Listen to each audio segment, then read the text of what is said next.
अस्सलामुअलैकुम। टीम 10 की जानिब से बात कर रहा हूँ। आज का जो हमारा लेक्चर है वो है ईएमआई। ठीक है, आज मैं आप लोगों को बताऊंगा कि ईएमआईज़ आपने किस तरह से यूज़ करने होते हैं। आपने क्या करना है, आपने आ जाना है ट्रेडिंग व्यू के ऊपर और आपने कोई भी चार्ट ओपन कर लेना है जिस पे आप ईएमआईज़ का यूज़ करना चाहते हैं। तो आपने करना क्या है, यहाँ पे आपने आना है इंडिकेटर्स पे। यहाँ पे आप जैसे इंडिकेटर्स पे आएंगे, यहाँ पे आपको सर्च का ऑप्शन आ रहा होगा। यहाँ पे आपने लिखना है ईएमआई। ठीक है, ईएमआई आप जैसे ही लिखेंगे आपके पास यहाँ पे आ जाएगा मूविंग एवरेज एक्सपोनेंशियल। ठीक है, आपने इसे यहाँ से सेलेक्ट कर लेना है। आप जैसे ही यहाँ पे सेलेक्ट करेंगे तो यहाँ पे आपको एक ईएमआई दिखाई देगा। ठीक है, पहले मैं आपको सिंपल इसका कॉन्सेप्ट समझा देता हूँ। अब यहाँ पे फॉर एग्जांपल यहाँ पे मैंने ईएमआई की सेटिंग पे आया, इनपुट्स पे आया और मैंने यहाँ पे 200 लिख दिया और इसके अंदर स्टाइल में गया, इसको मैंने कलर चेंज कर दिया यहाँ पे और इसको मैंने यहाँ से बोल्ड कर दिया। ठीक है, तो अब ये मेरे पास जो ईएमआई आ रहा है, ईएमआई का पहले मैं आपको कॉन्सेप्ट समझाता हूँ। ये जो मेरे पास मैंने ईएमआई सेट किया है, मैंने सेट किया है ईएमआई 200। ठीक है, अब ईएमआई 200 क्या होता है, ये मुझे प्रीवियस 200 कैंडल्स का एवरेज बता रहा है कि प्रीवियस 200 कैंडल्स का जो आपके पास एवरेज आ रहा है ईएमआई के थ्रू वो ये आ रहा है।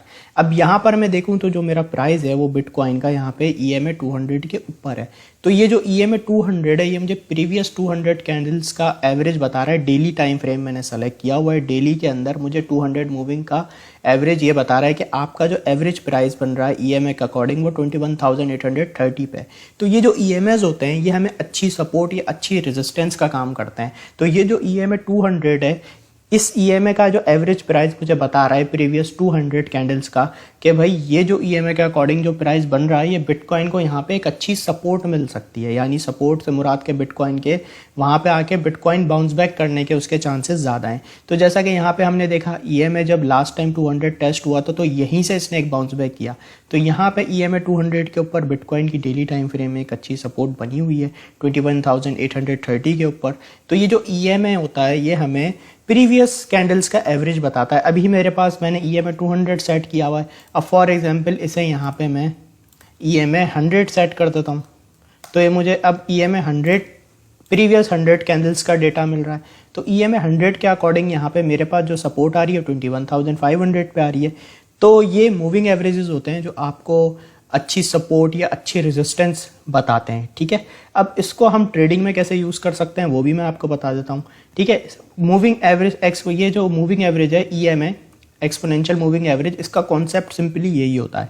ठीक है, अब हम बढ़ते हैं ज़रा इसके कि हम इसके अंदर ट्रेडिंग किस तरह से करते हैं।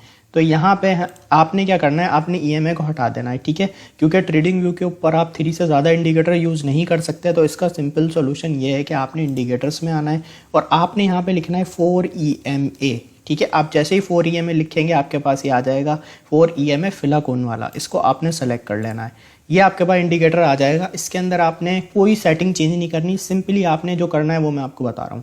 आपने इसकी सेटिंग्स में आना है, इनपुट्स आपने सेम रहने देने। ठीक है, स्टाइल में आके आपने सिर्फ इसे डार्क कर लेना है यहाँ से और यहाँ पे ईएमआईज़ को बोल्ड करना है। ठीक है, इसके अंदर जो हमारे पास ईएमआईज़ यूज़ हो रहे हैं वो हमारे पास यूज़ हो रहे हैं ईएमआई 9, ईएमआई 13, ईएमआई 21, ईएमआई 55। ठीक है, ये सिंपल ये जो मूविंग एवरेजेस हैं ये इसके अंदर बिल्ट इन है। ठीक है, आपने इनकी सेटिंग को चेंज नहीं करना। अब ये इंडिकेटर के अंदर आप ट्रेड किस तरह से लेते हैं ये समझने की कोशिश कीजिएगा कि जब भी मार्केट यहाँ पे ये इस लेवल पे गौर कीजिएगा, जब भी मार्केट यहाँ पे आपको ईएमआई 9 ऊपर दिखाई दे, उसके नीचे ईएमआई 13 दिखाई दे, फिर ईएमआई 21 और लास्ट में 55, जब आपको ये पैटर्न दिखाई दे ना तो ये ईएमआईज़ हमें एक बुलिश इंडिकेटर की तरफ आगाही देते हैं कि भाई मार्केट यहाँ से पंप कर सकती है। तो यहाँ पे आप देखें ये हमारे ईएमआईज़ की जो सेटिंग बनी, यहाँ पे ईएमआई 9 आया, फिर ईएमआई 13, फिर ईएमआई 21, फिर ईएमआई 55। इस तरीके से आपको ईएमआईज़ जब भी आपको इस तरह से दिखाई दें कि पैटर्न इस तरीके से बन रहा हो तो ये हमें एक मार्केट में रिवर्सल के बारे में आगाही देते हैं कि भाई मार्केट यहाँ से अब जा सकती है। ठीक है, तो जब भी आपको इस तरीके से ईएमआईज़ इसके अंदर दिखाई दें तो ये समझ लें आपके मार्केट यहाँ से पंप होने के चांसेस बहुत ज़्यादा हैं।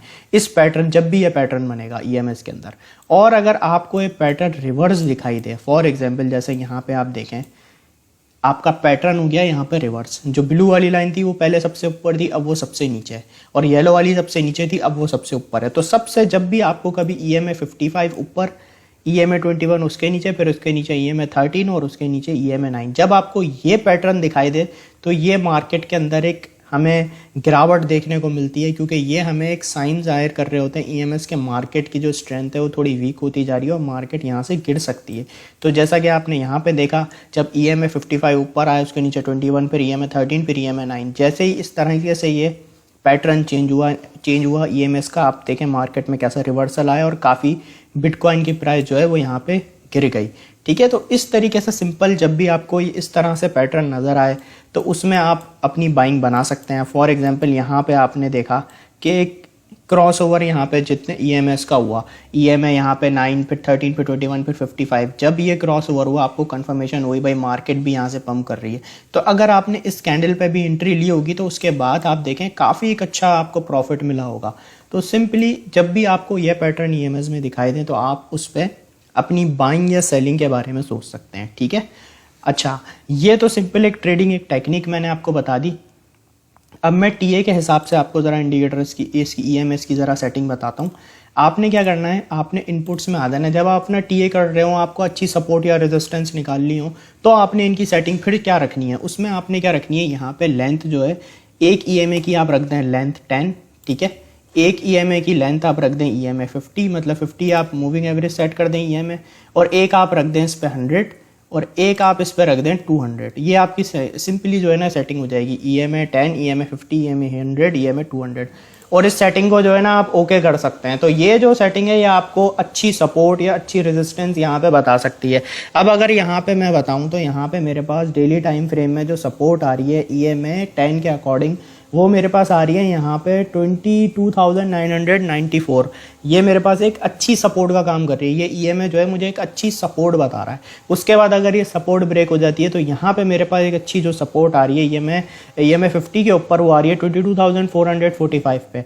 फिर थर्ड मेरे पास यहाँ सपोर्ट आ रही है 21,852 के ऊपर, और यहाँ पे 21,456 के ऊपर मेरे पास एक सपोर्ट आ रही है डेली टाइम फ्रेम में बिटकॉइन की। तो ये EMS जो है हमें सपोर्ट या रेजिस्टेंस का भी अच्छा यहाँ पे वर्क करते हैं। अब अगर यहाँ पे मैं 4 आवर में देखूँ तो आप यहाँ पे देखें ये EMA 10 की एक सपोर्ट बनी हुई थी। जैसे ही ये ब्रेक हुई यहाँ पे 4 आवर में, फिर EMA 10 कंटिन्यू यहाँ पे रेजिस्टेंस दे रहा और मार्केट गिरी चले जा रही। इसी तरीके से यहाँ पे आप देखें EMA 50 पे यहाँ पे रेजिस्टेंस मिली, मार्केट गिर गई। तो इस तरीके से ये जो EMS होते हैं हमें अच्छी सपोर्ट या अच्छी रेजिस्टेंस भी बताते हैं। तो जब आप टेक्निकल एनालिसिस के लिए आप ये यूज़ करें, आप सपोर्ट या रेजिस्टेंस आपको जाननी हो अच्छे टाइम फ्रेम में, तो आप यहाँ पे सेटिंग कर सकते हैं EMA 10, EMA 50, EMA 100, EMA 200, ये सेटिंग भी आप रख सकते हैं। अभी आप देखें 4 आवर टाइम फ्रेम में बिटकॉइन को यहाँ पे EMA 10 पे सपोर्ट मिली, फिर एक यहाँ से बाउंस मिला। अब करंटली भी EMA 10 पे यहाँ पे बिटकॉइन ने सपोर्ट बनाई हुई है। तो ये जो EMIs होते हैं ये आपको अच्छी सपोर्ट या अच्छी रेजिस्टेंस का वर्क करते हैं। तो इस तरीके से सिंपल आपने EMS का यूज़ करना होता है। तो ये हमारा आज EMS का लेक्चर था। आई होप आपको क्लियर होगा। Thank you so much.